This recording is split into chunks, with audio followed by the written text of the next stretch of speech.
Good morning, everyone, and welcome to our webinar today.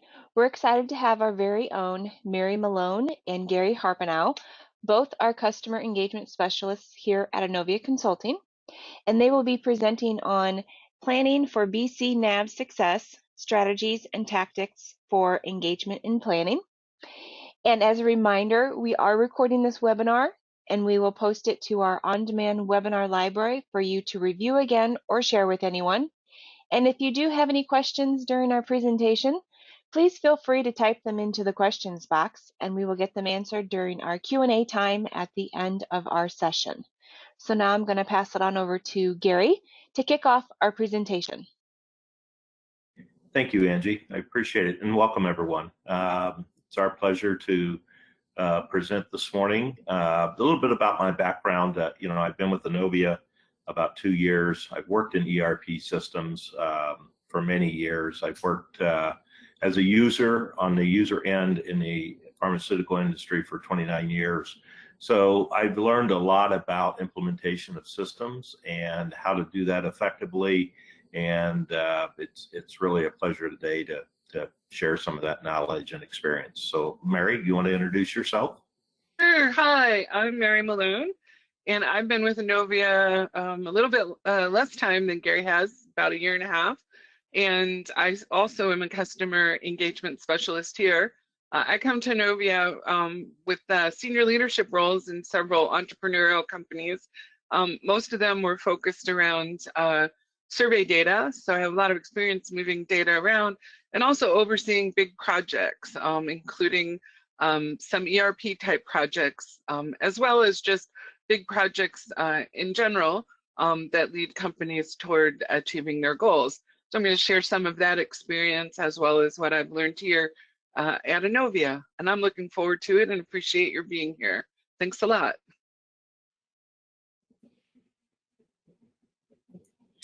Okay, so let's get started. Yep. The slides are not advancing.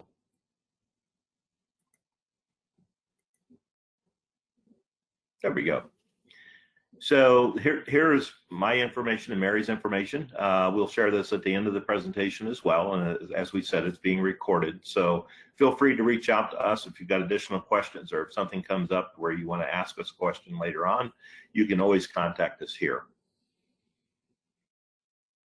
So today we're really here to talk about, the successful implementation of BC and NAV through engaging your project teams, and making sure that you get the most out of this implementation through engagement and training. One of the areas that we want to talk about is kind of the strategic approach to implementation and what are the key components that you need to be thinking about, when to engage people, what types of people to engage, and how to basically get the most out of your implementation. So kind of an outline is we've done the introduction. We're going to talk a little bit about why do ERP projects fail. Project success starts, characteristics of success, engagement, training, and then conclusion and questions. So if you have questions along the way, please enter them into the questions area, and we will address them at the end as we conclude.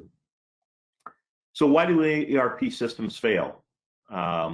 Usually it's around the lack of commitment and engagement in the stakeholders. So why is it important to get that engagement?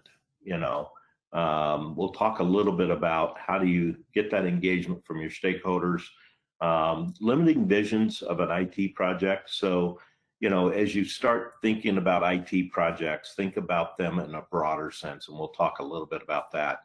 Failures occur when you don't align the systems to business processes. So implementation of a IT system is more than just, turning a software system on. It's about how do you tie it to the business needs and how do you make sure that everybody understands the why. We'll talk a little bit about that why. It can be around project management. But really, one of the things that we've found is the failure to train the end users and make them feel comfortable with the systems as you turn them on. So the two key areas, again, that we're going to focus on around failure modes is really around engagement and failure to train end users. So project success starts at the top. It's just not an IT project. What does that mean? It helps the business operate more efficiently. It's the why around the project. So you can train people how to go in and click buttons and fill in information into a system. But if you truly train them on why they're doing it, how it helps the company operate more efficiently, they start getting what I would consider more engaged, and they have more stake in the game. And they sets up for scalability. The other thing that you want to make sure that you're doing is make sure that you're thinking out into the future. So not only think about what you have to do today, but how far, how big is the company going to grow? If you got 1,000 transactions today, is that going to grow to 10,000 tomorrow? And will this system actually help that? And start making people think beyond. Buy-in and overall support begins at the C-suite. If you're not familiar with C-suite, that's your CEO, that's your CFO, your CIO, your COO. That's what we consider the C-suite.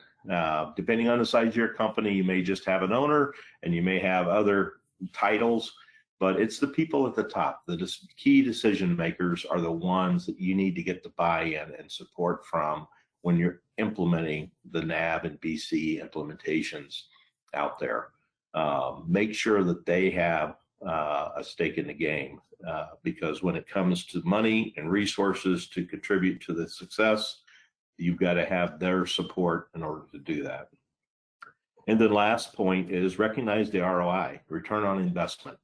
There's always a return on investment, and you can, you may have to dig deep when you start looking at NAV and BC, but there is a return on investment with that implementation, an upgrade, anything dealing with new software.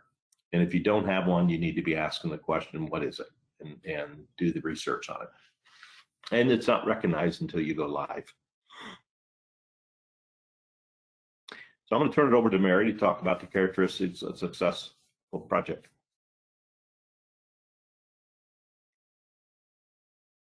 Thanks, Gary. So one of the things that I like to think about when whether I'm thinking about a BC NAV project or any other kind of project, and talking about how your project is going to be successful, is to think about your organization's past history. So when something is mission critical in your organization, how does it get done, and how does it get done well? So, think back to any project that you've been working on, whether, a new facility or an acquisition, or maybe achieving some kind of quality goal or a new product line, or some kind of process improvement plan that you've been working on. When it goes well, when you're wildly successful at it, what are the characteristics that lead it to be wildly successful? Or likewise, what happens when projects like that don't go well? And I'm convinced, if we were to do this in a group exercise, then we'd probably come down to some combination of the four things I put there. You organized yourself for success. There was great leadership shown on the project. There were good people that had certain characteristics involved with the project, and there was a plan that people were held accountable to. And I think that if you think about success, there's some element of all of those are present in mission critical successful projects. So if we define your ERP or BC NAV as a mission critical project, then what are some of the ways that we can apply those characteristics to your BC NAV project? So Gary, if you hit the slide button, I'm going to talk about organization for just a second.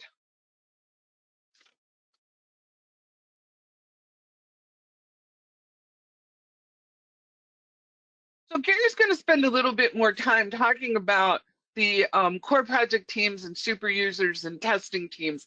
But I do want to say that we understand that, and again, organization obviously depends on the size of your company, the type of business that you're in, the complexity of your business. But generally speaking, you're going to organize yourself to have some kind of executive team thinking about your digital transformation, and a team that's really focused on this project, and then some combination of users or testing. And like I said, Gary's going to talk about that in much more depth in just a minute. But again, suffice it to say, organizing yourself for success is critically important. Go ahead, Gary, and hit the slide for me. So the next thing then is the leadership that people show on it. And one of the things that's important is during a big mission critical project, such as your BC NAV implementation, you need to engage your leaders throughout the organization. And each kind of leader is going to have a different role. An executive sponsor is not going to have the same role as, say, one of your department leaders, or an informal leader, maybe somebody who's a subject matter leader who doesn't carry the title of leader. But it's really important that they stay engaged throughout. We're going to talk a little bit about ways to keep people engaged. But I also think that one of the things that a big project can also do is really help you to develop your bench strength. We're going to come back to that theme in a couple of ways in this. You know, one of the things that we hear a lot of is that employees and team members now are really interested in skilling up and learning next level skills that they're going to need to move up in your organization. And I think projects like this really are great developmental opportunities for emerging leaders in your organization. And again, we'll come back to that a couple of different times. So Gary, if you can hit the yep, thank you, the slide button. So then the other thing is people, and you know, getting the right people on the team is always important. You know, any kind of project you ever work on, you want excited and enthusiastic people and change junkies and people who have a big picture of your business and can master the local contribution, see this as a career opportunity. The other thing is to think of maybe non-traditional people. You know, IT is going to be on this team, and finance is going to be on this team, probably operations is going to be on this team. But what are other people who maybe not traditionally on a project team like that, but have important insights and with data, need different kinds of data? So maybe somebody from HR or particular group maybe who serve your customers in some way.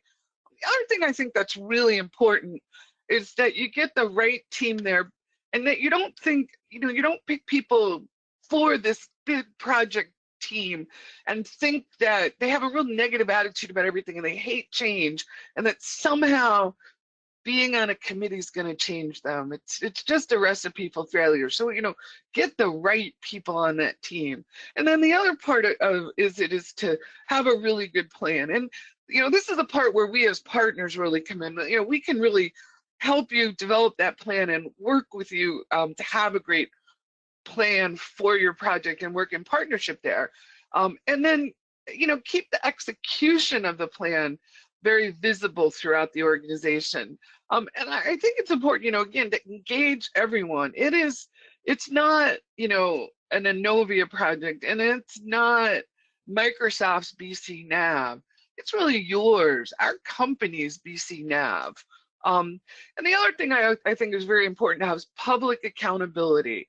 You know, when projects fail, it's often about accountability. And I always say about accountability that, you know, sum is not a number, soon is not a time, and hope is not a strategy.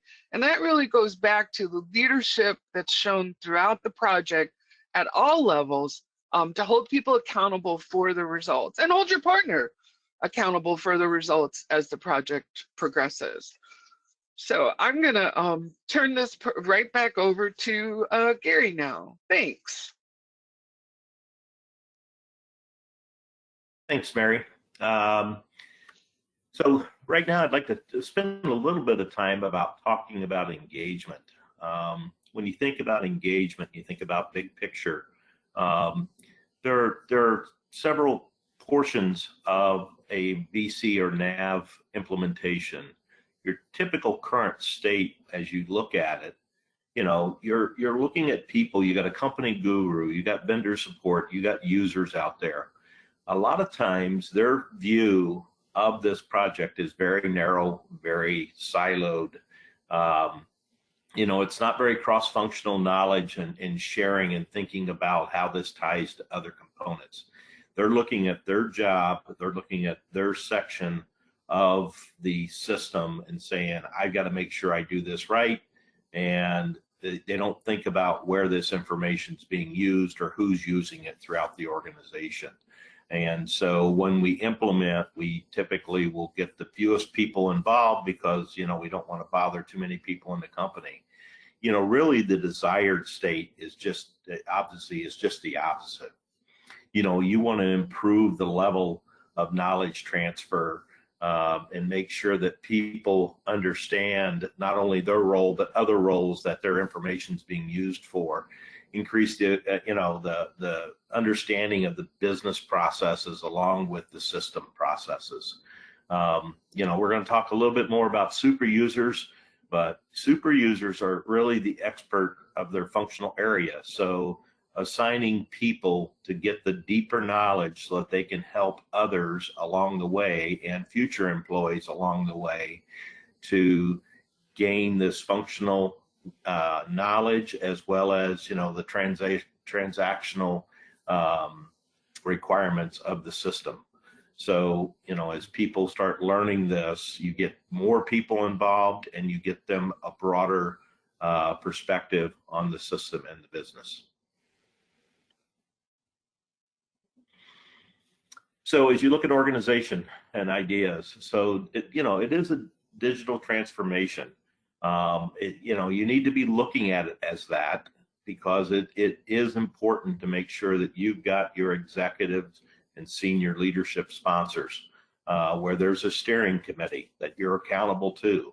So as you're implementing this project, they should be concerned about, where's my business going from today to tomorrow, and make sure that they understand that this is a critical component of making that happen.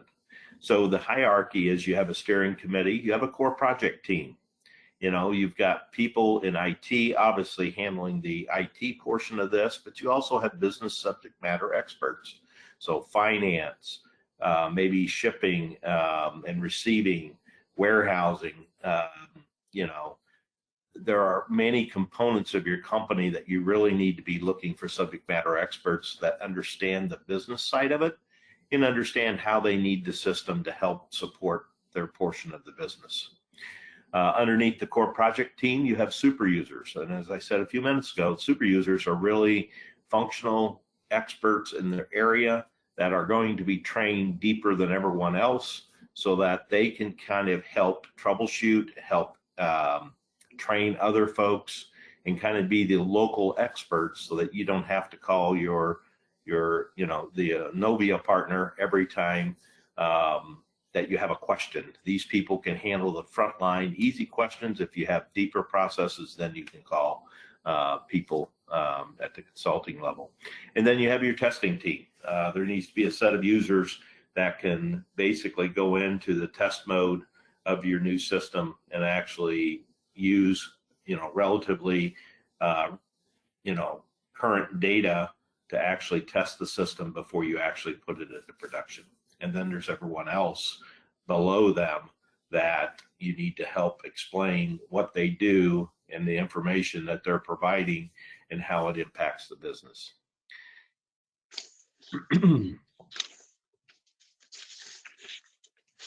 So let's look at the project core team. The project core team makes it all happen. I mean, they're the custodians of the future, and they're accountable for that. IT business subject matter experts, decision makers. You've got to build a sound and improving information technology culture. So this is not just putting a system in.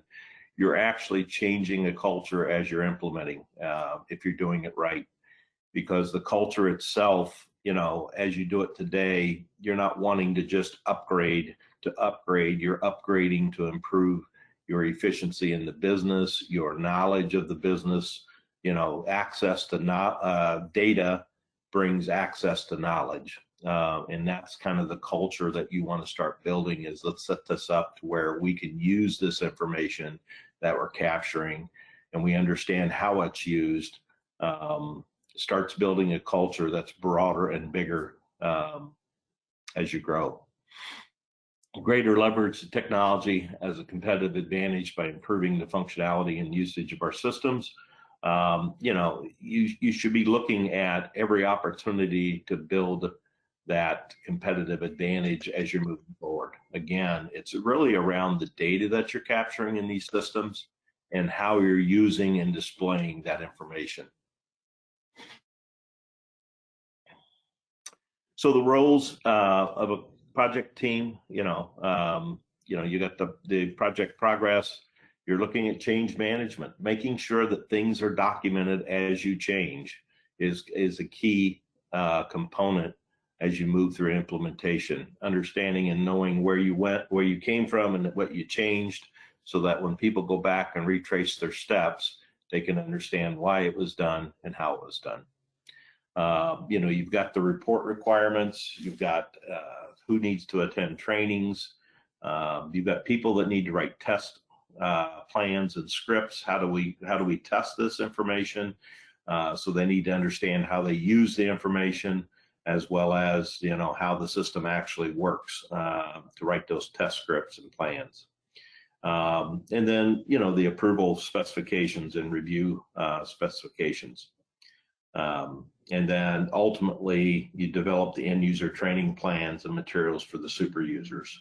So you need to have a system and a process set up where you can capture this information, training materials, not only for the current implementation, but as new users come on board, you need to be able to bring them up to speed as quickly as possible with this information and materials.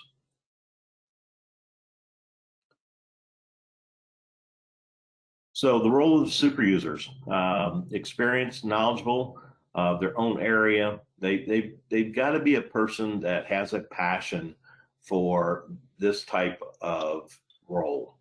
You just don't want to go out and make an assignment to an individual that really doesn't have any interest in being a super user. This person needs to embrace the technology as well as be a functional expert in their area.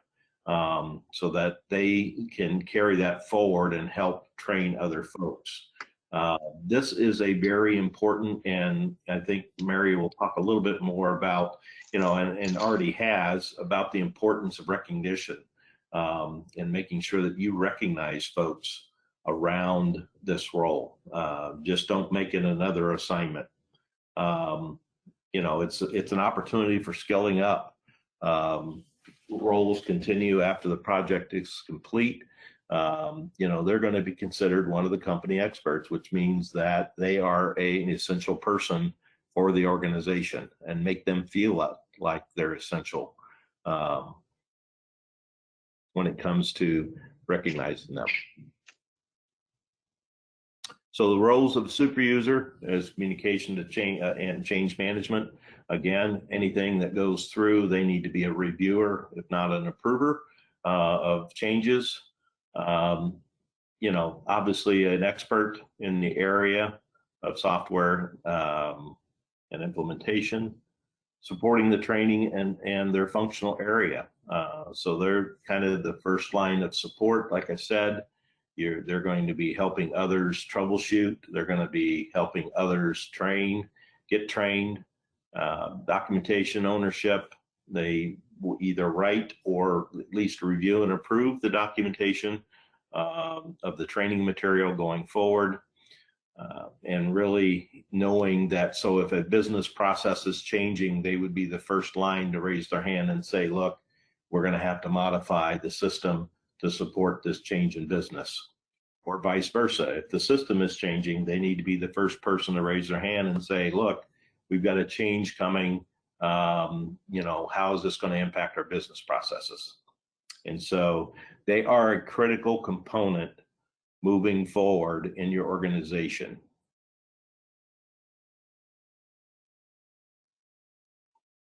Benefits of a super user, sharing best practices across the company. They're kind of what I would consider kind of the salesman of that system. Okay, they're the ones that kind of stand up and share, how this system is important and kind of the benefits of it. Identification of cost savings. They would be the ones to help you implement the ROI and tell you how the system can help make the process more efficient. Facilitates a change of ownership of IT to the business. As I said before, if you've got changes coming, they'd be the first person to help step in and explain how this might impact either the system implementation or the business processing changes. But sorry, clicked the wrong button. So they really are the voice of the custom to IT. So they're your sounding board on IT wants to make a change. They want to bring in a new piece of software. How is it going to impact the system? How is it going to impact their business? They are kind of your front line, bounce new ideas off of.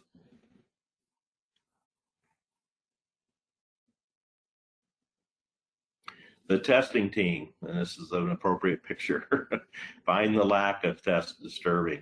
So a lot of times, one of the pitfalls that people fall into, and the war stories that we have heard and experienced, is people will shortchange the testing time and the amount of testing. That is one of the biggest failure modes that we have, is that we didn't take the time to test it in the test system, and then we took it live. And then we found out it crashed, or we found out that it's producing the wrong numbers in the financial world. So one of the things that we reinforce is really around testing the system at the appropriate time. Not only does your partner, like Innovia, test, but we encourage deep testing inside of the company as well. Who should be on the testing team? Any volunteers, really. I mean, you want people that want to be advocates of change. They want to be involved. Going out and recruiting is key. Just assigning someone that's already got a heavy workload and trying to squeeze it in is a recipe for failure, in my opinion. You need to find people that have an interest in it, want to do it, and then make the time for them. Okay? They want to bring their own ideas and needs to change, help establish the project success criteria. So, once you've established a test plan, you need to have a success criteria built, and then writing the scripts and the user manuals. So these are people that you want to recruit, and again, recognize these folks for their efforts in testing and creating these test scripts and manuals.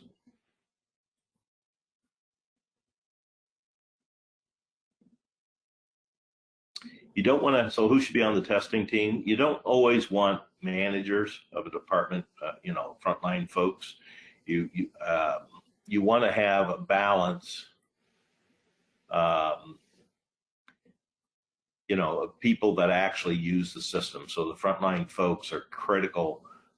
If you just get the managers in there, they may not know everything that happens. So we all know that when you're operating in the system, you don't hear 100% of the feedback on the little, what I'll call tribal knowledge that's in the front line.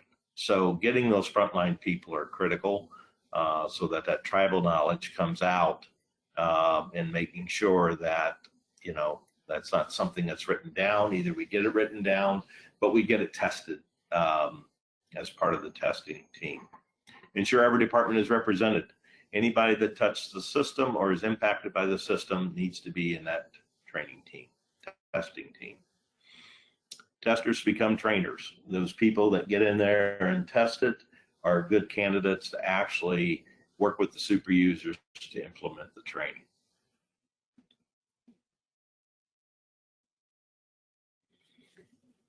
How to support the teams. You know, one of Mary's favorite types of recognition is pizza. It's cheap, it's easy. Pizza parties, people, you know, you find a lot of happy people when with their full bellies, in my opinion.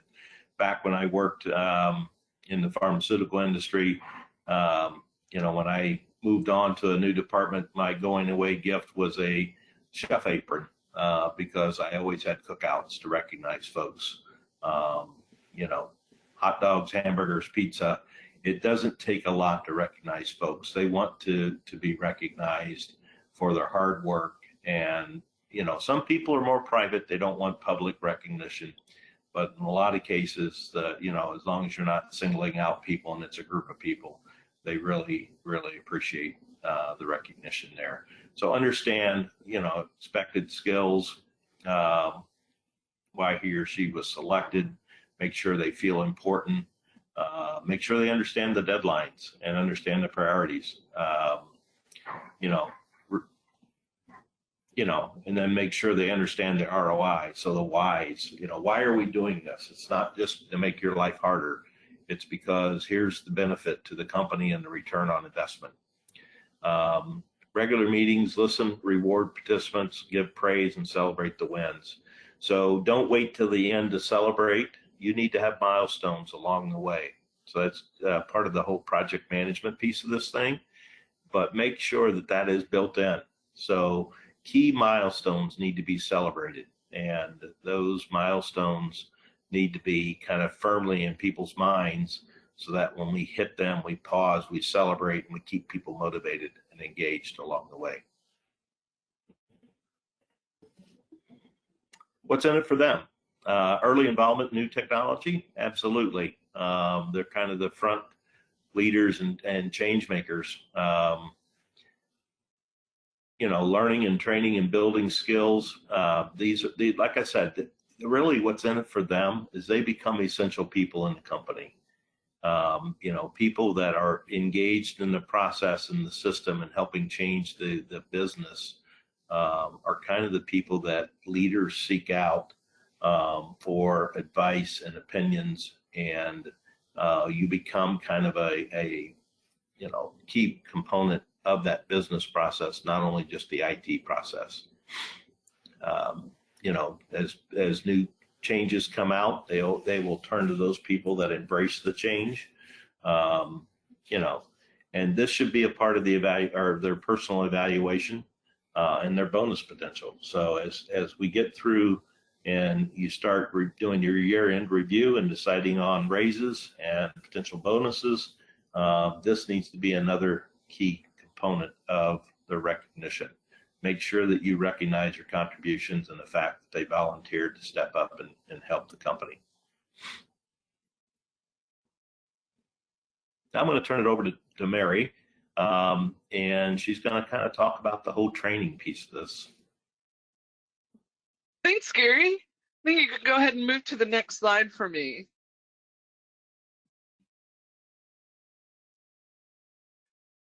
So one thing that we've learned along the way is that user adoption can be a struggle. And Gary, if you hit the next slide, we go back to the very beginning. Gary and I were talking about 5 reasons that ERP upgrades fail. When we did the research, Gary went through all 5 reasons, but and we picked engagement and then training as the 2 we would focus on today. And as I thought about that, I realized how many opportunities there are then to train end users on it. I mean, you begin training when you announce that the project is going to be kicked off, and you may announce the project kickoff, you know, months before you begin working on it. You're informing the organization, and you're training everybody. You're saying, hey, this is an important project. It's mission critical. You're creating some excitement around that. And all throughout the project and everything up until go live gives you opportunity to train people at different levels.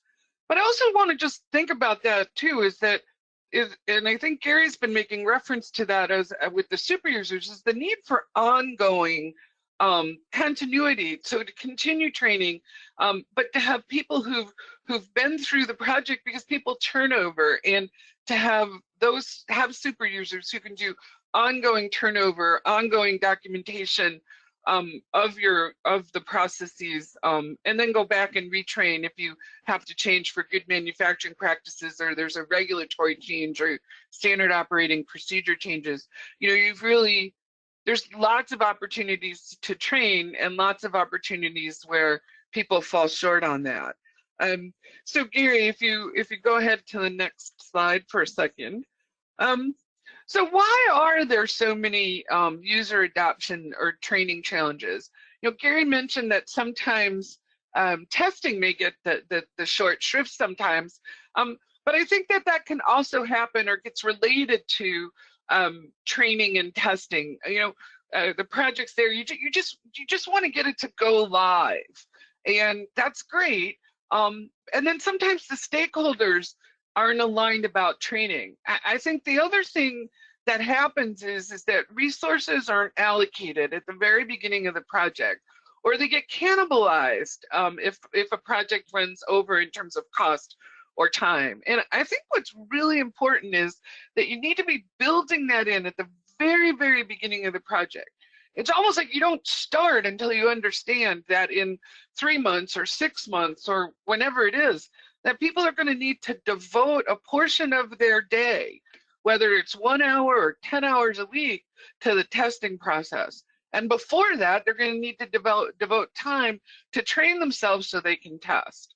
And then if they're an end user and not a super user, they're going to need to devote some time to learning it. And it's going to be week 26 or week 32 or week 7. It doesn't matter when it is, but to have some idea that people need to put that time aside. The other part of training that's hard is that even when it is held, unfortunately, it's often bad training at the wrong time. And there's some statistics about how much people forget. There's the issue becomes people don't get the right training at the right time, or post-implementation, there's a change and there's nobody teaching all the way about the change. Or somebody new starts and they didn't get the benefit of the original training. So again, there's a lot of training challenges, and we think there's some ways to overcome them. Gary, if you go to the next slide, I'm not going to talk a lot about this particular slide, but I do want to point out that training makes a difference. With 20% of new hires will leave within the first 45 days of employment. And the number 3 reason they give is that they're not trained well. And if you look at statistics from almost anywhere, is that training can become a retention strategy. So one of the things that I hear a lot, and if we go to the next slide, Gary, that would be great, is that if the question becomes, and it is, what if we train them and they leave? Okay, well then the very next question to ask is, well, what if you don't and they stay? I mean, there's obviously a cost to training. And people do leave after they've been trained. Although the data suggests that training is a retention strategy. My question is always the second, what if you don't and people stay? People who are less than optimally trained, and again, maybe only know how to click boxes and don't understand adjacencies or the importance of the information that they're dealing with, is going to hold your company back from optimizing your investment in the technology. And you won't get the return on investment that you're seeking for it. And you may not be able to grow as fast as you want. So training at all levels, in my opinion, whether it's for BC NAV or for other aspects of people's job, is really, really critically important. So if you go to the next slide, Gary, and then the one after that, it is critical to user adoption. So I'm going to talk a little bit about some of the different training approaches when we think about it. So again, as you're thinking about a project, remember when I said the unconventional addition of the HR person to the team? maybe the HR folks are the folks that really need to be leaders of your entire training approach. Maybe you already have people who do training in HR, maybe people who are certified in curriculum development.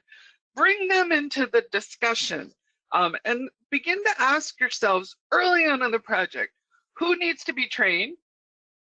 Who knows what the users are going to need to know? And again, another argument for why super users are important.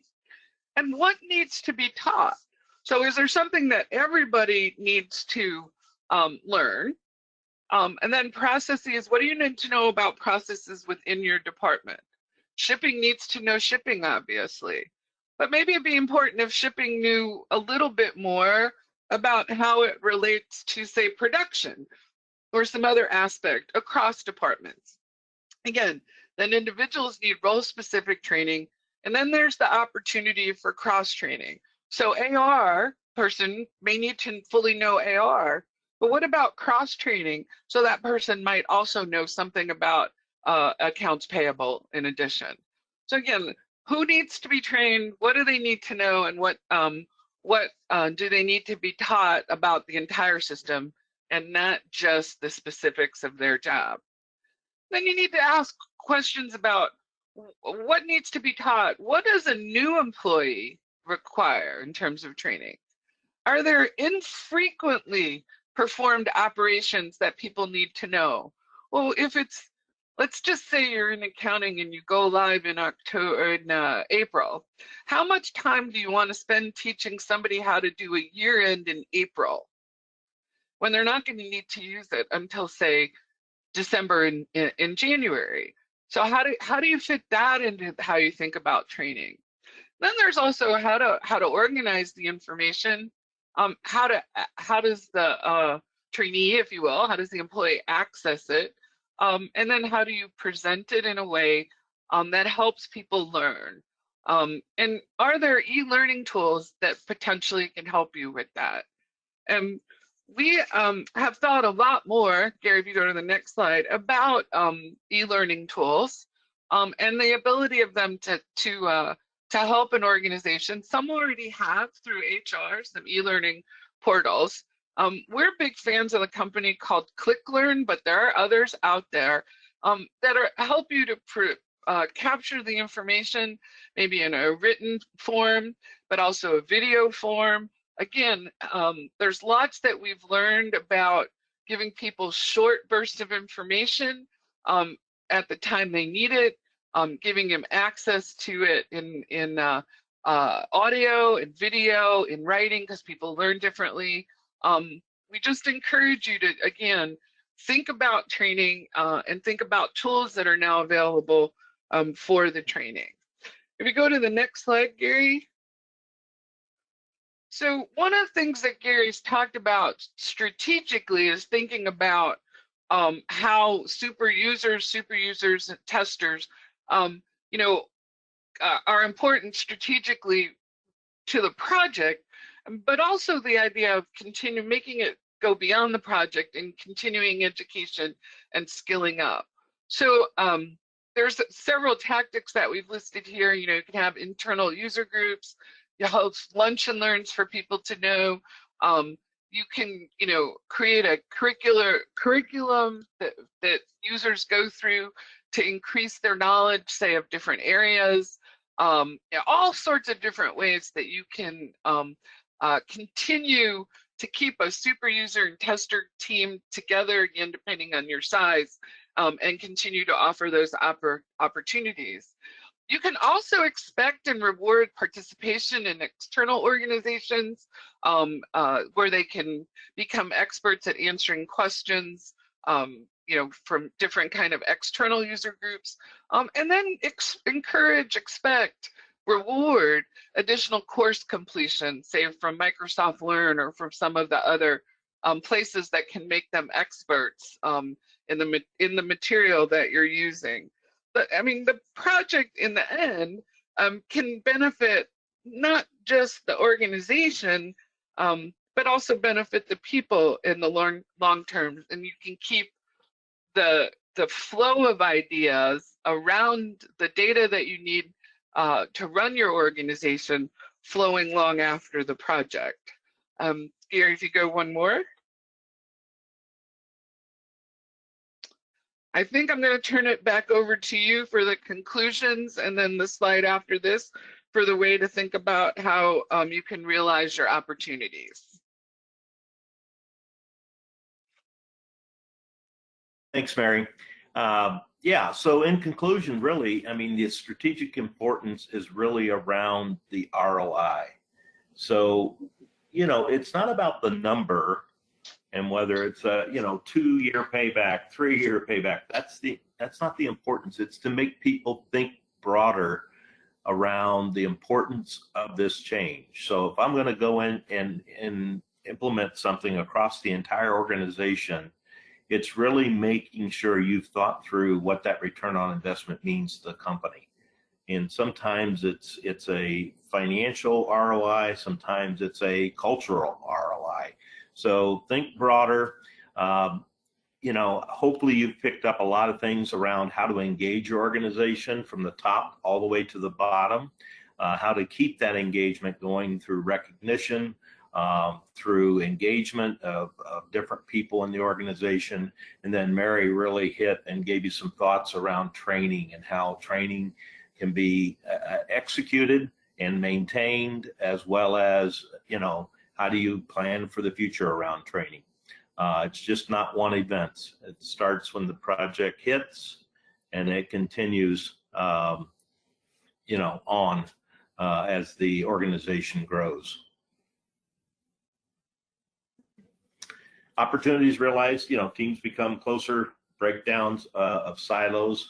So this is where it really comes to changing the culture. You know, if your organization is very much siloed and you've got people passing information and passing product from point A to point B, and they don't really care what they're passing because their job's done, it's really an opportunity to build that culture around teamwork and breaking down those silos. Cross-training also allows them to understand what their partners are doing inside the company, and just understanding the bigger picture around the business. So a lot of companies do not take this opportunity to, when they make a change in the company, and ERP systems hits every component of the company, and it's a great opportunity to really recognize this opportunity and take full advantage of it. You know, the ideas flow after the project. You know, your ROI just continues to grow as you take opportunities to basically do that. So with that, again, we'd like to open it up for questions. Angie, I don't know if we've gotten any, but if we do, can you read them to us? Sure. Thank you, Gary and Mary. We do have a couple that have come through. If anybody has any additional, now is the time to get those in so we can get those addressed. The first one is, what is the optimal number of team members on the core team? How many are too many?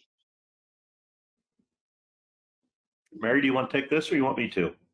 Well, I guess I think the most important part of it is that it's really contextual. You know, if you have a company and you're 40 people, your team's going to be differently constructed than if you have 4,000. So, you know, I mean, I'll let Gary answer more than that, but again, I don't think that there's one number that does it. I do think that the minimum number needs to be somebody that represents every major process in the organization. I would 100% agree with that, Mary. I would add that you need to have a decision maker, a sponsor in that core team. You need to have somebody you can turn to if people aren't cooperating, that can hold accountable. So you need to have a member of, you know, somebody that's got close contact to the top that can sponsor you and make sure that you're getting what you need. Other than that, I would say stick to the kind of the optimal meeting size, right? It's 7, 8 people max. Too many people kind of hinder progress and don't allow you to make decisions and move. So don't put too many people on there, but as Mary said, it really will depend on the size of your company, and just make sure every area, whether one person represents two areas, that's kind of contingent upon the size of your company. But make sure every area is represented there. I think, Gary, just to build on that too, I think the importance of that executive being on that team. I mean, they don't have to be the leader of it, but they have to be there, and they have to be present, and they have to attend the meetings, because that's the person, particularly in a larger organization, who is going to be representing the project to sort of the executive, your digital transformation steering committee. And so very, very critical role. And unfortunately, what I've seen is sometimes that those folks tend to drop off a little bit, as opposed to continuing to have a presence in those meetings. I would argue very strongly, that's it. And the other thing, that they need to be there. The other thing, I also hesitate to say it's also a number, because we all know that some team members contribute at an A+ level and some at a D- level too.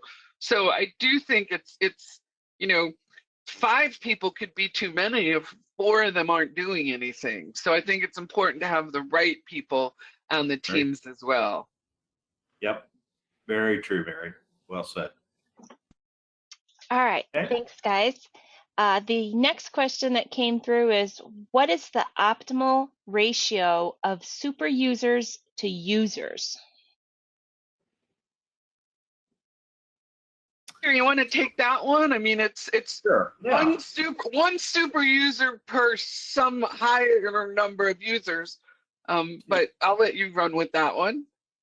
Yeah, it kind of goes back to what we said about the meeting site or the core team. It is dependent upon your company size. If I go back to my days in the pharmaceutical industry, when we implemented a ERP system, we had departments that were 200 people. So we would probably have two, 3, 4 super users inside that one department, only because of the size of it. So I don't know if there's a real ratio that I could share with you, but you need to make sure that anytime that you have a super user and you've assigned a super user, the key to that is making sure that he has the appropriate amount of time to do an effective job as a super user. So don't make one for the entire company and expect him to get to 1,000 people. It won't happen, and it will fail, and the person will be very frustrated. So make sure that the assignment that you assign him to, so I would say, if I had to throw a number out there, I would say, if you had one super user per area, okay, and as long as that area wasn't, so if I had warehousing, I would want to have a super user that kind of covered warehousing and maybe shipping and receiving. As long as that area wasn't greater than 50 people, I think that's an appropriate assignment for a person to be a super user for, and handle those questions coming in, handle the training, and being able to get to those individuals and do an adequate job. Mary, I don't know if you have anything to add to that. Well, I think the only thing I would add, because since I spent a lot of time in healthcare, is that it's also important to remember, if you're running 24/7, that the super user who works 9 to 5 is not helpful at 11 p.m. So I do think you need to think about making sure that super users are available on different shifts. Excellent. You're right, Mary. Yep. 100% agree. Okay. Thank you. And do you have any suggestions on getting C-suite members engaged? Mary, you want to take this one? I think, I think the big thing, and I think we touched on it in a lot of different ways, is I would like the C-suite, before the project starts, to think about this again, not just as an IT project, but the heart and the soul of the company and how it's going to contribute to their future state. So where do you see the company going? What do you want it to be like in 5 years or 7 years? You know, this the data, the system that you put in now, the information that you're getting out of it now is what's going to help you make the decisions, better decisions to get you to that future state. And so I know it's easy to get caught in the weeds of where are we going to put this fields on this table right now, but I think the big piece is going to be getting them to think about the bigger picture, but they can't get to the bigger picture until we get through this part of it. And so hold that out for them and continue to press them to be there. And then I also think it's important to be able to as the CEO of the company, this most senior leader in the company, has to hold his or her team accountable for being there. Again, I think a lot of things come down to being held accountable. There's a lot of important projects that everybody's going to be working on. This cannot be project number 35 on your plate. It's got to be one of the top few for every senior leader of the organization. Couldn't have said it better myself, Mary. So I think we're running out of time for all these questions, though, Angie. Yes, we do have a couple more that came through, but we'll go ahead and kind of put those in the follow-up email. So Okay. I just want to thank everyone for attending. Thank you, Mary and Gary, for presenting today. I hope everyone got a lot of good takeaways from this. This was a very good topic discussion. Yeah, well, thank you, Angie, and thank everyone that's attending today. Again, we are happy at Innovia to share information and try to help organizations with their implementations as always. And you know, this is one way that we reach out to folks and share knowledge that hopefully will help them in future plans. Thanks for having me. All right, well, thank you again, everyone. And just to let you know a couple of key points, we do have some new training workshops for you and your team members to attend. You can visit our training workshop page, and that's innovia.com/workshops for more information and to register for the training workshop that fits your role. And we do have more webinars coming up. This afternoon, we have our very own Will Mercado, who will be presenting on cash management, making and receiving payments, and reconciling the bank. And coming up next Tuesday, we have another Innovia employee, Desiree Gaguerre, who will be presenting on BC item tracking, setup options, gotchas, usage, and traceability. So check out our website for more of our upcoming events, and that's innovia.com/events. We do have a podcast going on. If you've not heard of it already, it's called the Innovia Conversation. And we just want to encourage you to listen to the selection that our hosts, Steve Waltz and Jeff Pergolski, have provided to us. And you can find out about all the different podcast platforms to listen to on our podcast page, and that's innovia.com/podcast. So check out the selection and subscribe so you'll get notified when those new episodes air. All right, well, we thank you again, everyone, for joining us. Thank you again, Mary and Gary, for presenting, and we look forward to seeing you soon on another Innovia webinar. Take care, everyone.